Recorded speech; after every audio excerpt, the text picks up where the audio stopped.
जिंदगी हिंदी फिल्मों की तरह है, अंत में सब कुछ ठीक हो जाता है. എൻ്റെ ഹിന്ദി കുറച്ച് വീക്കാണ്. ഈ ഡയലോഗ് പറഞ്ഞത് ഞാനല്ല, സാക്ഷാൽ ഷാറൂഖ് ഖാനാണ്. ഇതിൻ്റെ അർത്ഥം എന്താണെന്ന് വെച്ചാൽ നമ്മുടെ ജീവിതം ഹിന്ദി സിനിമ പോലെയാണ്. ബിക്കോസ് ക്ലൈമാക്സ് എത്തുമ്പോഴത്തേക്കും എല്ലാം ശരിയായിട്ടുണ്ടാവും.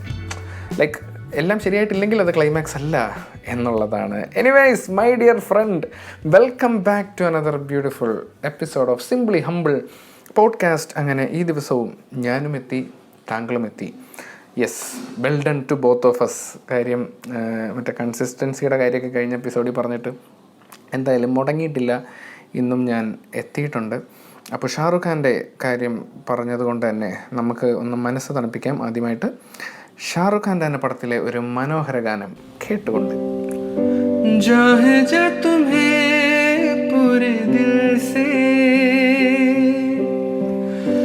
मिलता है वो मुश्किल से, ऐसा जो कोई कहीं है, बस और सब से हंसी है, उस हाथ को तुम थाम लो, वो मेहरबान कल हो न हो, हर पल यहाँ जी भर जियो, जो है समा कल हो न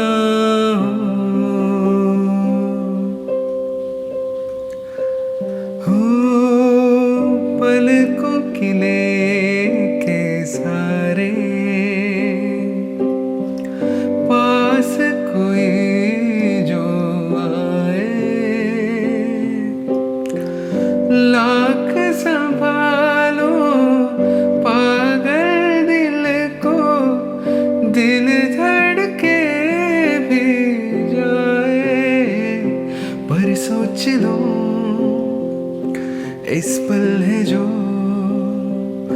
वो दास्तां कल हो न हो, हर पल यहाँ जी भर जियो, जो है समा कल हो न हो. യെസ്, കൽ ഹോ ന ഹോ എന്ന മൂവിയിലെ ഒരു മനോഹര ഗാനം. പണ്ട് ഞാൻ സ്കൂളിലൊക്കെ പഠിക്കുമ്പോൾ ആര് പെട്ടെന്ന് പാട്ട് പാടാൻ പറഞ്ഞാലും പെട്ടെന്ന് ഈ പാട്ടായിരുന്നു ഞാൻ പാടുന്നത്. ഇതായിരുന്നു എൻ്റെ മനസ്സിലേക്ക് വന്നുകൊണ്ടിരുന്നത്. അത്രയ്ക്ക് എന്നെ ഇൻഫ്ലുവൻസ് ചെയ്തിട്ടുള്ള ഒരു ഗാനമാണ് സുഹൃത്തുക്കളെ. തോൽക്കാൻ പേടിയില്ലാത്ത ഷാറൂഖ് ഖാൻ അഭിനയിച്ച സിനിമയിലെ ഗാനം. തോൽക്കാൻ പേടിയില്ലാത്ത എന്ന് ഞാൻ പറയുമ്പോൾ പുള്ളിയുടെ തന്നെ ഷാറൂഖ് ഖാൻ്റെ തന്നെ സ്പീച്ചിൽ ഷാറൂഖ് ഖാൻ ഒരു പ്രാവശ്യം പറഞ്ഞതാണ്, തോൽക്കാൻ ധൈര്യം കാണിച്ചിട്ടുള്ളവരെ വിജയിച്ചിട്ടുള്ളൂ. ഇത് വളരെ ക്ലീശയായിട്ടുള്ള എല്ലാവരും പറയുന്ന ഡയലോഗാണ്. പക്ഷേ ഇപ്പോഴും നമ്മളുടെ ഉള്ളിലൊക്കെ എവിടെയോ ഈ തോൽവിയോടുള്ളൊരു നാണക്കേട് ഭയങ്കരമായിട്ട് കിടക്കുന്നുണ്ട്. ഇപ്പം ഞാൻ ആദ്യമായിട്ടൊരു സിനിമയിൽ മ്യൂസിക് ചെയ്ത ആ സിനിമയുടെ പേര് തോൽവി എന്നാണ്, തോൽവി FC എന്നാണ്. അപ്പോൾ ആ ഒരു പേര്, ആ സിനിമയുടെ പേര് തോൽവി എന്നിട്ടത് കൊണ്ട് തന്നെ ഒത്തിരി പേര് കളിയാക്കുന്നതായിട്ട് ഞാൻ ഇത് റിലേറ്റ് ചെയ്ത് ചില പോസ്റ്റൊക്കെ ഇടുമ്പോൾ, നമ്മുടെ സ്ഥിരം വീഡിയോസ് കാണുന്നവരൊന്നുമല്ല കേട്ടോ, അല്ലാതെ ഈ ജനറലി വന്നിട്ട് ഇങ്ങനെ ഓരോന്ന് പറഞ്ഞിട്ട് പോകുന്ന ആൾക്കാർ പലരും ഈ തോൽവി, അയ്യോ ഇതെന്ത് പേരാണ്, ഇപ്പോൾ പേര് പോലെ തന്നെ തോൽവിയാവും എന്നൊക്കെ പറയുന്ന ഒരു സാഹചര്യം ഞാൻ കണ്ടിട്ടുണ്ട്, ഒരു സംഭവം ഞാൻ കണ്ടിട്ടുണ്ട്. അപ്പോൾ ഞാൻ ചോദിക്കുന്നത്, ഇപ്പോഴും ആൾക്കാരുള്ളിൽ തോൽവി എന്തോ നാണക്കേടാണ്, അല്ലെങ്കിൽ തോറ്റു കഴിഞ്ഞാൽ ഭയങ്കര ഇതാണ്, അല്ലെങ്കിൽ തോറ്റു പോയ ആൾക്കാരെ പറഞ്ഞ് തളർത്താനൊക്കെയാണ് ഇപ്പോഴും ആൾക്കാർക്ക് ഇഷ്ടം എന്ന് തോന്നിയിട്ടുണ്ട്. അവിടെയാണ് ഇന്ന് നമ്മൾ പറയാൻ പോകുന്ന കാര്യത്തിൻ്റെ പ്രസക്തി വരുന്നത്. ഷാറൂഖ് ഖാൻ്റെ ഒരു സ്പീച്ച് ഞാൻ കേട്ടതിൽ പുള്ളി ഒരു പ്രാവശ്യം പറഞ്ഞതാണ്, വളരെ സക്സസ്ഫുൾ ആയിട്ടുള്ള ഒരു മനുഷ്യനോട് ഒരു റിപ്പോർട്ടർ, ഒരു ചാനലിൻ്റെ റിപ്പോർട്ടർ ചോദിക്കുകയാണ്, സർ എങ്ങനെയാണ് താങ്കൾ ഇങ്ങനെ എപ്പോഴും സക്സസ്ഫുൾ ആയിട്ടിരിക്കുന്നത് എന്ന് ചോദിച്ചു. അപ്പോൾ പുള്ളി എടുത്ത റിപ്ലൈ എന്ന് പറഞ്ഞാൽ റൈറ്റ് ഡിസിഷൻസ്, അതായത് ശരിയായ തീരുമാനങ്ങൾ എടുക്കുന്നതുകൊണ്ടാണ് എനിക്ക് സക്സസ്ഫുൾ ആയിട്ടിരിക്കാൻ പറ്റുന്നതെന്ന്. ഉടനെ റിപ്പോർട്ടറുടെ അടുത്ത ചോദ്യം വന്നു, എങ്ങനെയാണ് താങ്കൾക്ക് എപ്പോഴും ശരിയായ തീരുമാനങ്ങൾ എടുക്കാൻ പറ്റുന്നത്? അപ്പോൾ പുള്ളി റിപ്ലൈ ചെയ്യുകയാണ്, എക്സ്പീരിയൻസ്, എൻ്റെ അനുഭവം, എൻ്റെ ഇത്രയും നാളത്തെ എക്സ്പീരിയൻസ് വെച്ചിട്ടാണ് എനിക്ക് റൈറ്റ് ഡിസിഷൻസ് എടുക്കാൻ പറ്റുന്നത്. റിപ്പോർട്ടർ വീണ്ടും ചോദിക്കുകയാണ്, എന്താണ് എക്സ്പീരിയൻസ്, താങ്കൾക്ക് എങ്ങനെയാണ് ഇത്രയും എക്സ്പീരിയൻസ് കിട്ടിയത് എന്ന് പറഞ്ഞു. എന്ന ചോദ്യത്തിനുള്ള പുള്ളിയുടെ മറുപടി എന്തായിരുന്നു വെച്ചാൽ, എൻ്റെ തെറ്റായ തീരുമാനങ്ങളും തോൽവികളും ആണ് എൻ്റെ എക്സ്പീരിയൻസ് എന്നുള്ളതാണ്.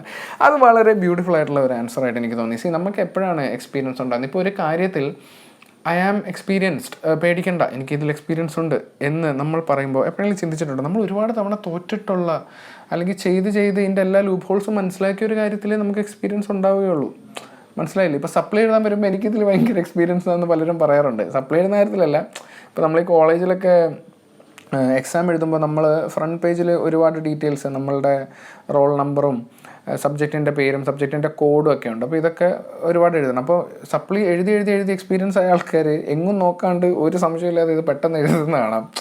മനസ്സിലായോ? ഞാൻ ആ രീതിയിൽ ഒരാളായിരുന്നു. ഞാൻ കുറേ സപ്ലൈ എഴുതിയിട്ടുണ്ട്, ഇല്ലയെന്ന് ഞാൻ പറയുന്നില്ല.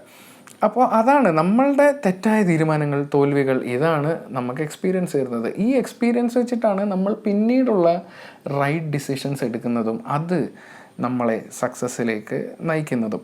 പിന്നെ ലാസ്റ്റായിട്ട് എനിക്ക് പറയാനുള്ളൊരു സംഭവം എന്താണെന്ന് വെച്ചാൽ, ഇപ്പോൾ നമ്മൾ പോഡ്കാസ്റ്റിൻ്റെ തുടക്കത്തിൽ പറഞ്ഞ ആ ഒരു കോട്ടുണ്ടല്ലോ, അതായത് ഹിന്ദി പടങ്ങൾ പോലെയാണ് ജീവിതം, അവസാനം എല്ലാം ശരിയാവും. എനിക്ക് തോന്നുന്നു ബോബ് മാർലിയും ഇതുപോലൊരു ലൈൻ പറഞ്ഞിട്ടുണ്ട്, at the end everything will be all right, അവസാനം എല്ലാം ശരിയാവും എന്നുള്ളത്.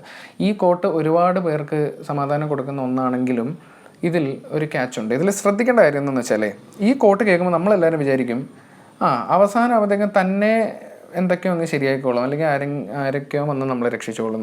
ഇതല്ല ആ കോട്ടിൻ്റെ ഉദ്ദേശം എന്ന് പറയുന്നത്. അതായത് അവസാനം എല്ലാം ശരിയാവും എന്ന് പറയുമ്പോൾ അത് ശരിയാക്കേണ്ട ആളും അതിൻ്റെ പൂർണ്ണ ഉത്തരവാദിത്വവും നമുക്ക് തന്നെയാണ്. മനസ്സിലായില്ലേ?